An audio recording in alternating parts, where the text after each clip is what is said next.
মহেন্দ্র সিং ধোনি বিষণ্ণ মনে বসে আছেন চেয়ারে। কপালে তার চিন্তার ভাঁজ। মনে মনে হয়তো ভাবছেন, হীরা ফেলে কয়লা দিয়ে কেন সাজিয়েছিলাম স্কোয়াড।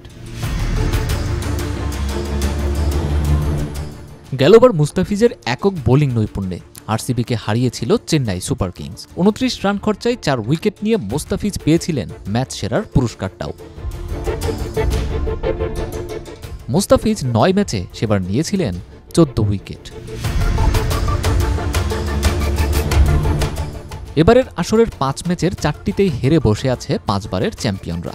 গতকাল পাঞ্জাব কিংসের সাথে ম্যাচ থাকলেও জয় নিয়ে মাঠ ছাড়তে পারেনি মহেন্দ্র সিং ধোনির চেন্নাই সুপার কিংস। ২১৯ রানের পাহাড়সম টার্গেটে ১৮ রানে হেরে পয়েন্ট টেবিলের তলানিতে রয়েছে সিএসকে। এবার কথা বলা যাক চেন্নাই সুপার কিংসের বর্তমান বোলিং পারফরমেন্স নিয়ে। একমাত্র খলিল আহমেদ ছাড়া বাকিদের অবস্থা বেশ শোচনীয়। ফিজকে ফেলে চেন্নাই সুপার কিংস ভরসা করেছিল মাথিসা পাথিরানার ওপর, কিন্তু তিনিও এখন পর্যন্ত হতাশই করেছেন।